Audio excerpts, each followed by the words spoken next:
Voter జాబితాలో భారీ అవకతవకలు జరిగినట్లు ఆరోపణలు వచ్చిన నేపథ్యంలో తృణమూల్ కాంగ్రెస్ జాతీయ ప్రధాన కార్యదర్శి అభిషేక్ బెనర్జీ కేంద్ర ఎన్నికల సంఘంపై తీవ్ర స్థాయిలో విరుచుకుపడ్డారు. వెంటనే లోక్సభను రద్దు చేసి మళ్లీ తాజాగా ఎన్నికలు నిర్వహించాలని ఆయన డిమాండ్ చేశారు.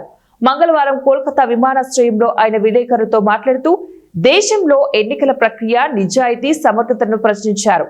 అధికారంలోకి వచ్చేందుకు బీజేపీ అవకతవకలతో కూడిన ఓటర్ జాబితాను వాడుకుంటోందని బెనర్జీ ఆరోపించారు. ఒక ఓటర్ ఫోటో గుర్తింపు కార్డ్ నంబర్తో అనేక ఓటర్లు ఉన్నారు. ఈసీఐని బీజేపీ ఎందుకు వెనకేస్తోందని ఆయన నిలదీశారు. దీనికి బీజేపీ జవాబివ్వాలని ఆయన డిమాండ్ చేశారు.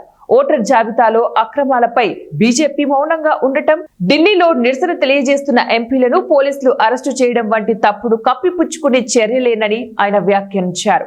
బీజేపీ వద్ద నిజాయితీతో కూడిన సమాధానాలు ఉంటే సోమవారమే పార్లమెంటులో చర్చకు ముందుకు వచ్చేదని, అందుకు బదులుగా నిరసన తెలిపిన విపక్ష మహిళా ఎంపీలను వేధించి పోలీస్ స్టేషన్ కు ఈడ్చుకెళ్లారని ఆయన ఆరోపించారు.